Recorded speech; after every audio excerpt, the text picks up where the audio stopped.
The following is an excerpt from Nectar and a Sieve by Kamala Markadea. Hopefully I said that right. So this was first published in 1954 as the first novel by Kamala. It was written in first person, tells of Rukmani, a woman from a small rural village in southern India, from the time when she was married until her husband's death many years later. It explores changes in traditional ways of life in the first half of the 20th century in India. In this excerpt from the novel, Rukmani returns from the village where she and her husband Nathan have made a home. They have come to pay a visit to her dying grandmother. While in her parents' house, Rukmani encounters Kennington, a white doctor whose influence creates some of the many changes in Rukmani's life that the novel chronicles. "Do not worry," they said. "You will be putting lines in your face." They still say it, but the lines are already there, and they are silent about that. Callie said it, and I know she was thinking of her own brood. Kunthi said it, and in her eyes lay the knowledge of her own children. Janaki said morosely she wished it could happen to her.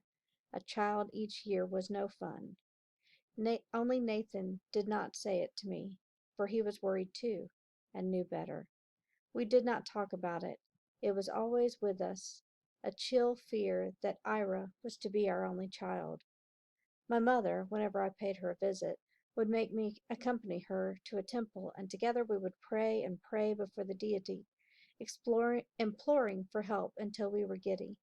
But the gods have other things to do. They cannot attend to the pleas of every supplicant who dares to raise his cares to heaven.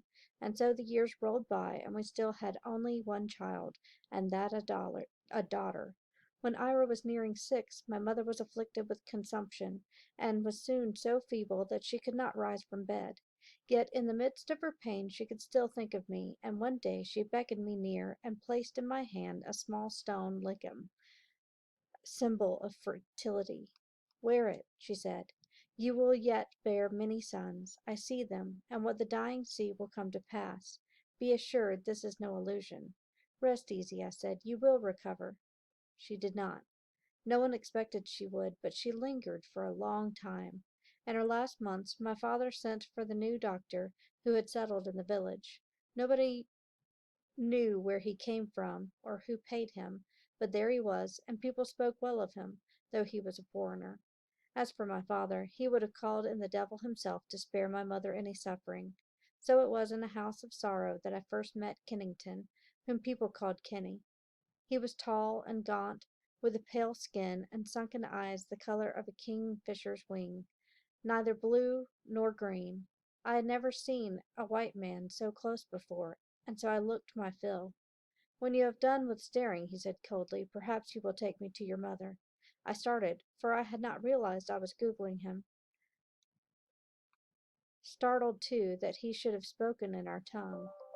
"I will show you," I said, stumbling in my confusion. My mother knew no man could save her, and she did not expect miracles. Between her and this man, young though he was, lay mutual understanding and respect, one for the other. He told her no lies, and she trusted him. He came often, sometimes even when he was not summoned, and his presence, as much as the powders and pills he made her take, gave my mother her ease. When she died, it was the same way without a struggle, so that although we grieved for her, our hearts were not torn by her suffering. Before I left my village, I told him that for what he had done there could be no repayment. "Remember only," I said, "that my home is yours, and all in it." He thanked me gravely, and as I turned to go, he raised a hand to stop me. "There is a look about you," he said. "It lies in your eyes, and the mark is on your face. What is it?" "Would you not grieve too," I said, "if the woman who gave you birth was no more than a handful of dust?" "It is not that alone. The hurt is of a longer standing. Why do you lie?" I looked up, and his eyes were on me. Surely, I thought, my mother has told him, for he knows. But, as if he guessed my thoughts, he shook his head. No, I do not know. Tell me. I held back. He was a foreigner, and although I no longer stood in awe of him, still the secret had been locked up in my breast and would not come out easily. I have no sons, I said at last heavily. Only one child, a girl. Once I had started, the words flowed. I could not stop myself. Why should it be? I cried. What have we done that we must be punished? Am I not clean and healthy? Have I not borne a girl so fair people turn to gaze when she passes? That does not seem to help you much, he said shortly. I waited. If he wishes to help me, he can, I thought. So much faith had I in him. My heart was thumping out a prayer. Come and see me, he said at last. It is possible I may be able to do something. Remember, I do not promise. My fears came crowding upon me again. I had never been to this kind doctor. He suddenly became terrifying. You are an ignorant fool, he thought roughly. I will not harm you. I slunk away, frightened of I know not what. I placed even more faith in the charm my mother had given me, wearing it constantly. My breasts, nothing happened. At last I went again to him, begging him to do what he could. He did not even remind me of the past. Ira was 7 when my first son was born, and she took a great interest in the newcomer. Poor child, it must have been lonely for her all those years. Callie's and Janaka's children were much older, and as for Kunthi, she preferred to keep aloof. Her son was a sturdy youngster, and would have been a good playmate for my child. But as the years went by, her visits to our house grew less and less frequent, until at last we were meeting as strangers. My husband was overjoyed at the arrival of a son, not less so my father. He came, an old man, all those miles by cart from our village, to hold his grandson. Your mother would have been glad, he said. She was always praying for you. She knew, I told him. She said I would have many sons. As for Nathan, nothing would do but that the whole village should know, as if they didn't already. On the 10th day of the birth he invited everybody to the feast and rejoiced with us in our good fortune. Callie and Janaki both came to help me prepare the food, and even Kunthi's reserve crumbled a little as she held up my son to show him to our visitors. Between us we prepared mounds of rice, tinting it with saffron and frying it in butter, made hot curries from chilies and dal, mixed sweet, spicy dishes of jaggery and fruit, broiled fish, roasted nuts over the fire, filled tin gourds with coconut milk, and cut plantain leaves on which to serve the food. When all was ready, we spread the leaves under the gaudy marriage pandal Nathan had borrowed for the occasion, and ate and drank for long, merry hours. Afterwards, Kunthi was persuaded to play with us for us on her bulbul tara, which she did skilfully, plucking at the strings on her slender fingers and singing in a low, clear voice, which people strained to hear, so that it was very quiet. The baby, who had slept through all the clamor, woke up now in the sudden hush and began squalling. Kunthi stopped her thrumming. People crowded around me, trying to pat the baby who had caused all this excitement. Although he was no beauty, with puckered face and mouth opened wide and amidst shriek after shriek. Such a furor, Callie said. One would think the child had wings at the very least. 7 years we have waited, said Nathan, his eyes glinting. Wings or no wings. The one person I had wanted most to see our feast was not there. I had gone to seek him, but he was not to be found. He goes and comes, they told me. Nobody knows where or why. So I had to be content without him. But contentment cannot be forced, and Nathan noticed my preoccupation. What now? He said. Are you not happy? Would you have the moon too, as Callie would have wings? Indeed, no, I said. It is just that I would have liked to see Kenny under our roof. He did so much for my mother. And for us, I thought, but could not say it. For at the beginning I had not wished my husband to know that I was putting myself in the hands of a foreigner, for I knew not what his reaction would be. I had consoled myself that it would be time enough to tell him if a child was born, and now I found I could not do it, because he would surely ask why I had not told him before. What harm, I thought, if he does not know? I have not lied to him. There has just been this silence. In our short sort of family, it is well to be the firstborn, what resources there are, have later to be shared out in smaller and smaller portions. Ira had been fed well on milk and butter rice. Arjun, too, for he was the first boy. But for those who came after, there was less and less. 4 more sons I bore in as many years. Thambi, Murugan, Raja, and Salvam. I was as if all the pent-up desires of my childless days were now bearing fruit. I was very fortunate, for they were, without exception, healthy, and in their infancy and childhood my daughter looked after them almost as much as I did. She was a great one for babies, handling them better than many a grown woman while she was still a child. How quickly children grew!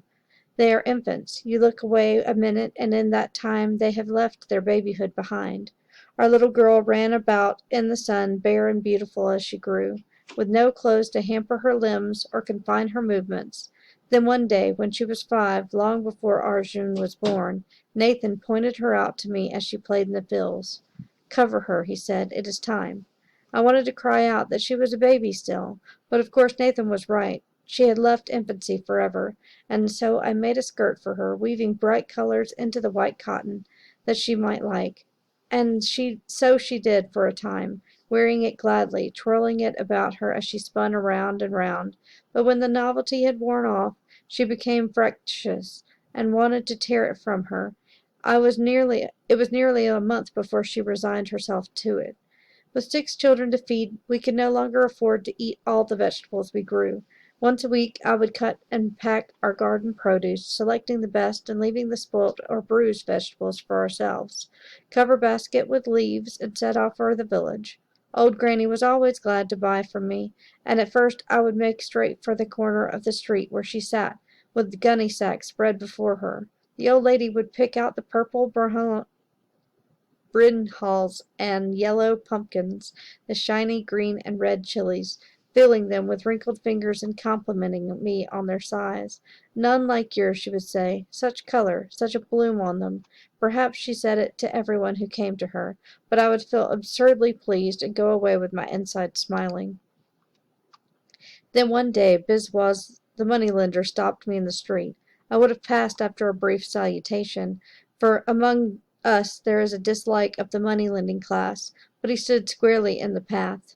"Ah, Rukmani," he said, "in a hurry as usual, I see. My children are not of age to be left alone for long," said I, speaking civilly. "Yet surely you have time for a little business with me." "If you will tell me what business." "Buying and selling," he said, cackling, "which is your business, as lending is mine." "If you make yourself clear," I said, "I will stay and hear. Otherwise I must be on my way."